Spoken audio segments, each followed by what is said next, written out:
Hoy estamos con Nurettin Acar, CEO de IKEA en España. Creemos que tiene unos 52 años, y digo creemos porque nació en una tribu nómada en Turquía y fue inscrito por su abuelo cuando pudo. De allí nace una gran conexión con la naturaleza y el respeto que da vivir de ella, y con su familia, de la que siempre está pendiente. Ha sido vendedor de alfombras en Turquía, trabajador de un supermercado en Suiza, donde también fue político, y voluntario de Médicos Sin Fronteras. A curioso Nurettin le motiva a aprender y todo es posible. No ve las barreras. Perseverante, profundamente humano, con frecuencia se emociona hasta la lágrima. Exigente y motivador, aprendió de su padre a tejer redes y conectar con las personas. Escucha, déjate inspirar y apunta las claves. Muchísimas gracias, Nurettin, por estar con nosotros hoy.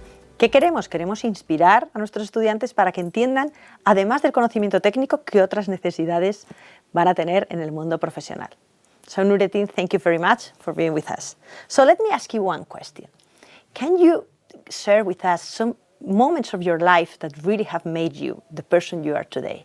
There are a lot, but some of them. Number one is growing with less means. Growing in a big family to share things. Then starting early to be curious.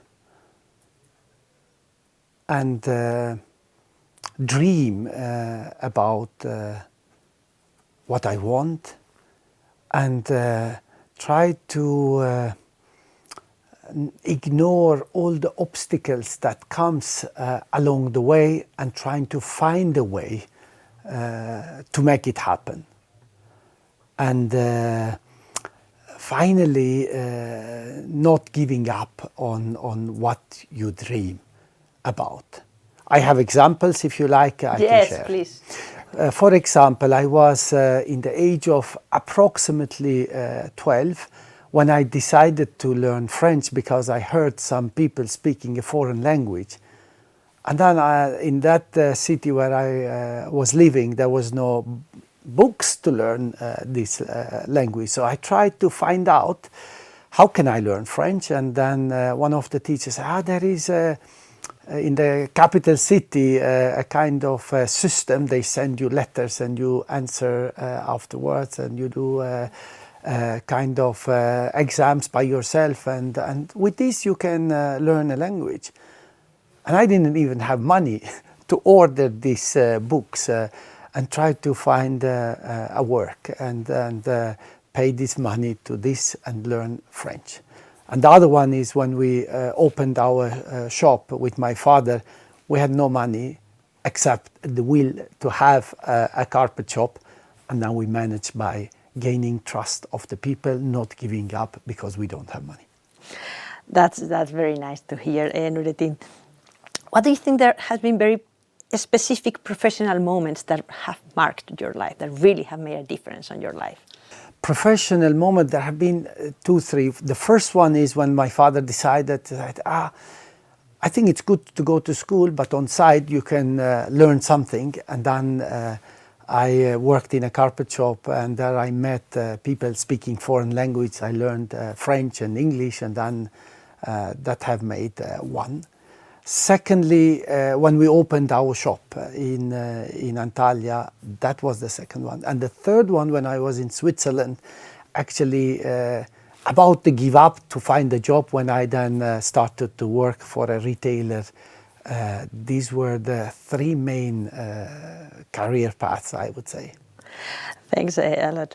Speaking of your professional path, those moments that made you feel really proud, we really look for the students to inspire on other people's story, not only the professional part, but also moments of the truth, let's say. So special moments that you remember from your professional life, specific, that you are very proud. Yeah, professional life, things that I'm proud.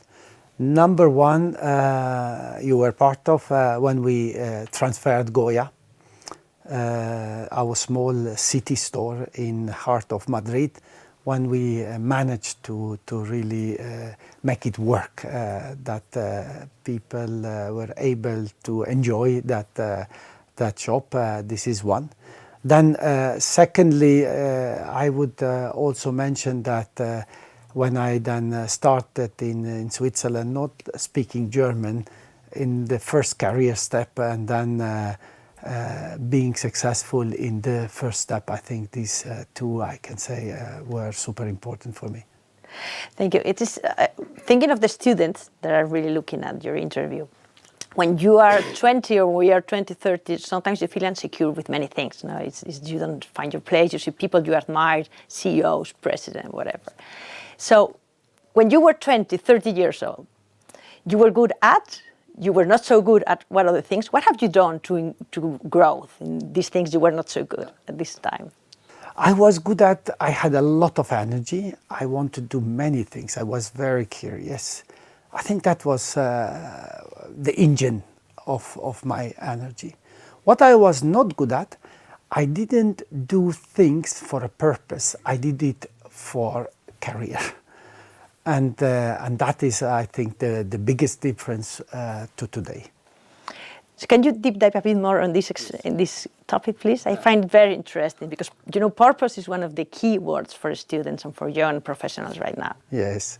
That is, I think, for me, the moment of truth.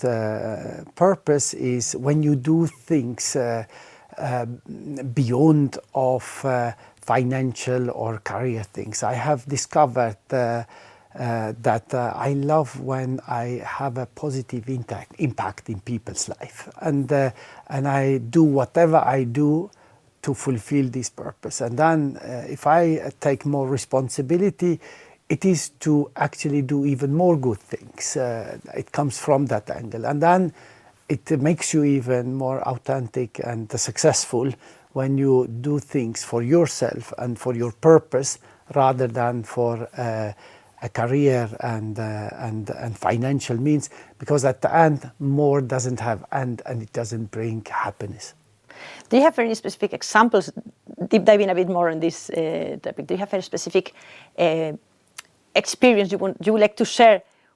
How can you take purposeful decisions? Yes, when I was in Switzerland, I always wanted to be a market manager in IKEA. That means store manager. And then after some years, I became that store manager. And then a few months later, I felt that I'm lacking energy, that I go to the store, but I don't have energy. And then I took some time and deep dive in myself to ask myself, what do I want? What are the things that makes me happy? What are my obstacles personally? And when was I truly happy? I realized that I was truly happy and centered when I was back from Iraq, being voluntary in Médecins Sans Frontières, and then coming back without any perspective, without any money, without anything that you can say financially is secure, but I had the inner peace that you cannot describe. And that moment, I changed my purpose. I was always wanted to be something, wanted to be manager, this manager, that manager. And then I changed totally. How can I support and serve my colleagues that are working with me, or my home, my wife, my brother, sister, friends, and so on. And that changed the way I lead, and that is the example I can give. It's very interesting because now when you are sharing this with us, with me personally, but with us in this interview, you are absolutely emotional in this moment, and also you're making me feel very emotional. So that's very interesting to bring to these young people trying to find a job. Is what's the role of emotions in a workplace? How can you? I think it is key. The key for leadership is connecting with people. That's all. If you connect with people, then together you can make anything. But to connect, you have to really open yourself up, your emotions and your vulnerability. You have to show who you are. And we all are humans, and we all have our moments that we are at the top or not. Just being authentic, being yourself is the best key to be a good leader. It is for sure. Sometimes we see that young people feel a bit, of course we all feel a bit insecure or uncomfortable when talking about feedback. Now your boss called you or someone said, it's something I want to share with you. How do you deal with feedback, the good one and the growth one? How do you deal with that, and how do you give it to your teams? Take it with a smile as an opportunity. And then there will be feedbacks that are really helping you to grow, that there is something in that you can take and improve, and there are others that you just need to throw out. I think it is important to have self-confidence. Believe in yourself that you can do something, and then you are worth to something.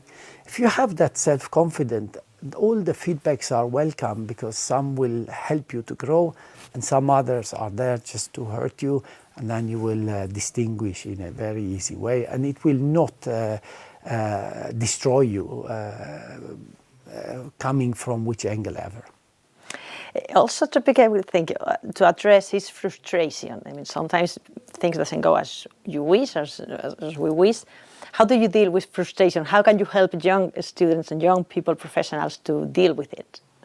I have my moments. The moment of I get a no, or something happens that I was not expecting, there is this moment of truth that I go, But the second moment I think on, how can I solve this? What is the next step that I can take to make it better? What was the feedback that I've got, and how can I actually make that work? And then try to learn from the situation. And I have many examples to share, and one of them again, let's say Goya, that many people said it will not work, it's not, we don't have financial means and so on. It was just, okay, whoever says something, I take it and I try to find a solution to the feedback that they have given. It's not about giving up on my dream, but it's about convincing others that are not there yet. Convincing others, you're good at this, for sure. So sometimes also young people are told to have mentors in their life, to find people who will inspire them, who will support or give some advice. Have you found in your career someone to really feel that they have support you, mentor you in a way? Yes, I was lucky in part of my life. I always chose to work with people that I loved, and that was my luck. And one of them was the first VAPS manager at IKEA, Bernard Bourgeot, and I worked 6 years with him. He was an amazing leader, and I was lucky to work with him. But also I had other examples that I had leaders that were not really that good, and then I was learning what not to do. So trying to be open actually from the positive and negative point of view, and then take what you believe is good for you, and then let go what others that can negatively impact you. And then I also have some others. I work with Belen Frau, that is an amazing leader, and many others that have helped me to learn from them, but then develop my own style. I don't need to be anyone else than myself, but then learning from the experiences of others. That I would recommend the young ones. Also, when you see a successful career, what part of this career in your case is luck? What part is really hard work?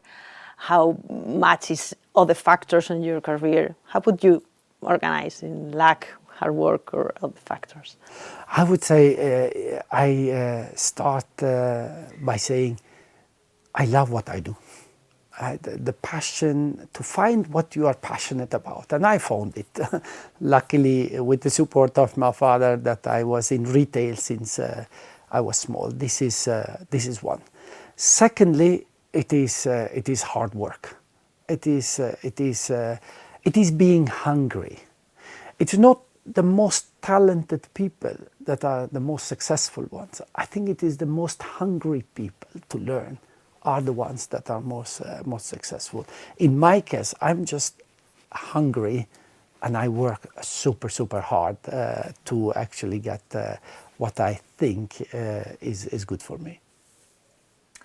Also, if you could give advice, and in fact is what we are going to do, based on your experience, what is your big advice to people who are starting now in the professional life, to our students there? To find their passion, where it is, and then starting from somewhere and get things done. Work on get things done. All other things will follow. The career, the financial means, everything will follow. But just don't give up on what you are into and get things done, and that will be for sure seen from the company you are working with. That's nice. In your daily life, now you're a leader of a big company in Spain. What part is, let's say, technical knowledge, and what part is more other types of skills, knowledge, etc.? How can you make this difference? There are some technical parts, like IKEA is a concept company. You should know how to actually run the business, and then there are some financial things that need some technical knowledge, but the majority of it is actually more people part. It is listening to the organization and then finding solutions that people can do their utmost, and then creating an atmosphere of freedom with responsibility, and letting people do what they are good at. So big part of it is actually leadership, and a bit small part of it is the technical. The technical. Connecting with that is, how much time would you say that you spend talking to people or listening to people in your daily life? A lot. I would say it's like 80-90% I listen, and then listening has different ways. So listening, you are in a meeting, you listen people presenting, but then you visit your markets, your stores, then you listen to people, and then you have data. Analyzing data is as well listening to understand what are the pain points or good points that are working, and so on. So listening is the big part, and then actually afterwards deciding is the second important part of my job. So you really have a big family in many senses. You have a lot of friends. You have a really hard work. I mean, you have a big company to roll, and a lot of people here you're in charge of. How can you manage to find time for everything?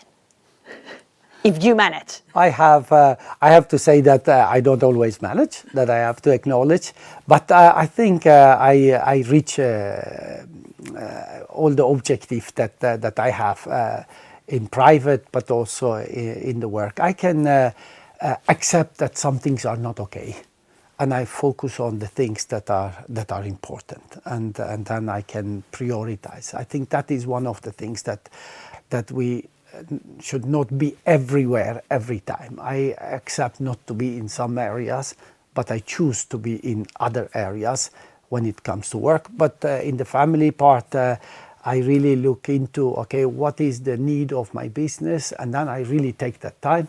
But then I also have some oases on my agenda to spend quality time with my family and wife or friends. It's interesting because you have mentioned now the word I choose. And then you mentioned before the responsibility part, no? Choose acting with responsibility.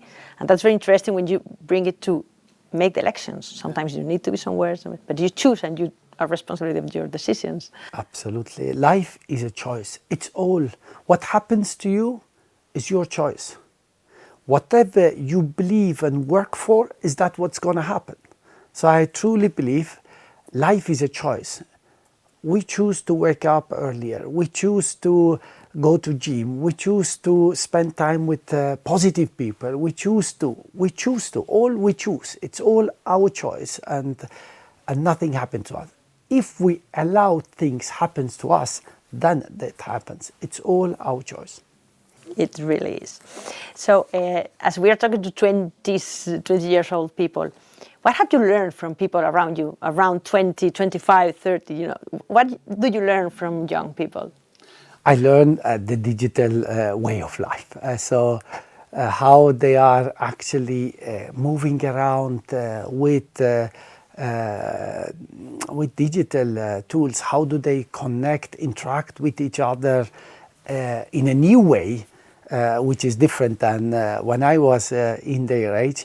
This is something that I'm really curious and trying to learn. And I even go to my brother's sons they are around 15, 16, 20, and I try to spend time with them to really learn how they are managing their relations in today. That's very nice. Also, so I probably, after listening to you, many students would like to join IKEA, to have the chance to meet you or to get to know you and work here. What would you say to them? How can someone start working at IKEA? What it is needed and what's the way? What is needed? A bright smile and the willingness. That's the prerequisite to join us. And then we have human ethics and values. That is the prerequisite to start at IKEA, and all other things, the willingness to learn. You can then actually create your path by yourself. So warm welcome with a smile in your face and a lot of willingness, and then the rest we can make it. It sounds very easy. It is. I truly believe it is, because this 18 minutes rule, whatever you want to do, if you spend 18 minutes a day, you will be better than 95% of humanity after a year. So with this, just come with a willingness to learn, a lot of energy, then we will fix the rest. Thanks really a lot for sharing with us all your experiences. So I would like to wrap up a bit what we have been in the conversation. Maybe I will do it in Spanish to assure that we reach the more of the many. But me quedo con algunas palabras que tienen que ver con crecer con pocos medios, tiene que ver con cuidar y tener una gran familia, tiene que ver con no ver los obstáculos y no tener barreras, también tiene que ver con conectar personas y transformar. Te diría que también es la pasión en todo lo que haces, el hambre de aprender, la curiosidad, ha salido muchas veces en la conversación. Y una cosa muy importante es hacer que las cosas pasen. Eso lo has dicho en un momento, hacer que las cosas pasen. Y sobre todo me queda que al final, quizá con la última frase, que es: todo en la vida es una elección. Así que vamos a dejar que la gente que nos está viendo elija seguirte, o elija acercarse a IKEA, o pueda elegir a lo largo de su carrera lo que quieren ser. Así que muchísimas gracias. Gracias a vosotros.